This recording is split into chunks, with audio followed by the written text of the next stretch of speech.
Hello, friends. This is Dave Hurwitz, executive editor at ClassicsToday.com. We're the first in a mini-series of Charles Mackerras' operas in English. Oh, this is such a fun thing to do.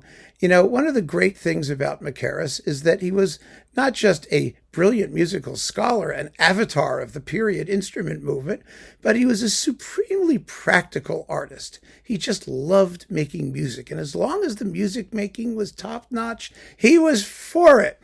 And that included opera in English. And I've always had absolutely no problem, or I've never had, let's put it this way. I'll even say this in some sort of reasonably not contorted syntax. I've never had any problem with opera in other languages.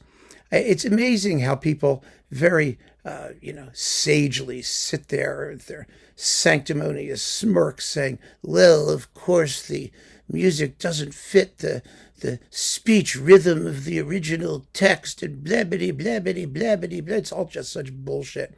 The fact is that when people are singing, you can't understand 90% of what they're singing about anyway. No matter what language they're singing in, it doesn't make any difference. The only time I actually heard someone speak a language, and sing in a language that I understood, was when Regine Crespin sang the first prioress in Poulenc's Dialogues of the Carmelites, which was kind of amazing because in her death scene, it's her death scene, and she's French, and she has a serious French accent, and every single word, she sang it in English.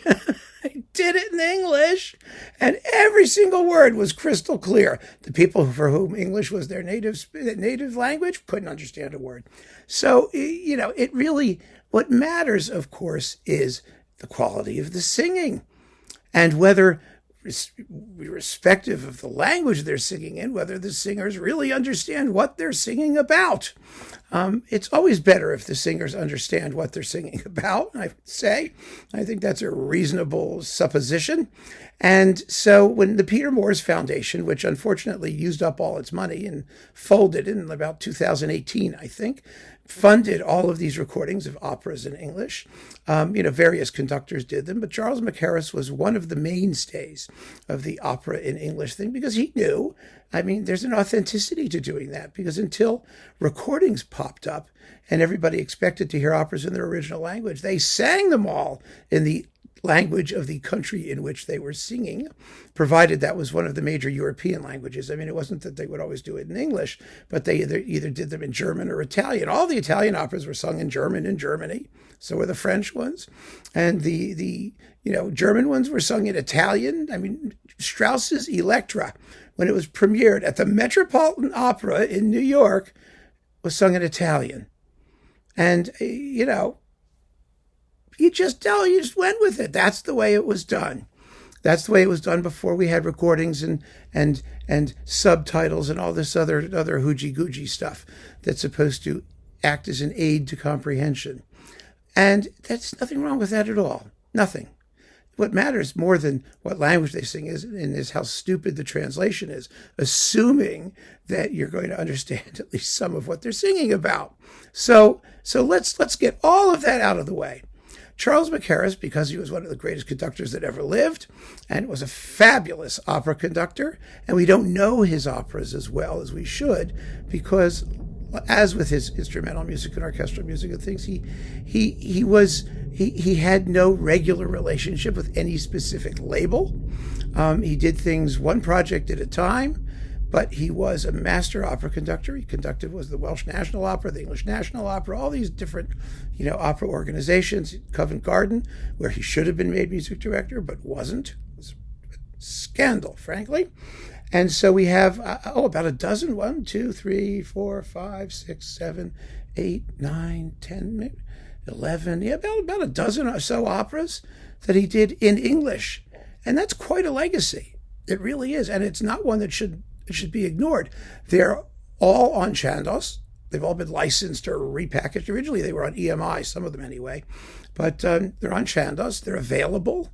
And we need to talk about him because he deserves credit for them, not just for his conducting, which is, uniformly, almost uniformly anyway, fabulous in all of these operas, but also for the wonderful singing that they contain, some of them, not all of them. We will see that there's going to be a range, as with all human beings. Mackerras isn't the issue. It's everything else that may be the issue. So what are we starting with? Hansel and Gretel, which was actually Mackerras' favorite opera, I think, in the whole world. He adored this. I mean, he poured his heart and soul into this piece, and it's wonderful to hear. You will never hear a better conducted recording, and fortunately, irrespective of the language, it's one of the best sung. ClassicsToday.com's fabulous opera critic, Robert Levine, who knows more about opera than anyone in the universe at this point, practically, said that this may very well be the top choice, even though it's in English, which is pretty amazing considering how many recordings of Hansel and Gretel there are. So who are the Hansels and Gretels in here? We have Jennifer Larmore, a wonderful, wonderful singer and a wonderful Hansel. Gretel is Rebecca Evans. Their mother is Rosalind Plowright. Their dad is Robert Hayward. There we go. The witch who has to really go over the top and have a cackling good time, is Jane Henschel, who's just terrific. The Dew Fairy is Sarah Tynan, and the Sandman, the excellent Diana Montague, who we know perhaps best from some of John Elliott Gardner's Gluck recordings and things like that. She's a terrific singer, and she gets this little part of the Sandman. The opera, of course, has always been underestimated. It's the best post-Wagnerian opera that isn't by Wagner. Of course, Wagner couldn't write a post-Wagnerian opera, could he?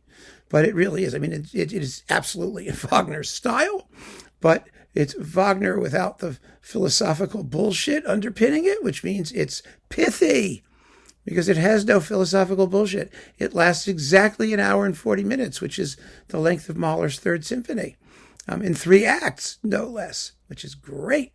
And you've got excellent sonics, and it's just an amazingly wonderful performance. In every respect. And don't let the fact that it's in English fool you and dissuade you. And if you are a non-English speaker and you turn up your nose at the idea of hearing an opera in a foreign language, well, I mean, grow up. What can I tell you? Get with the program. You care about great music, you care about this opera, you got to hear this performance. You just do, or else you don't know Hansel and Gretel.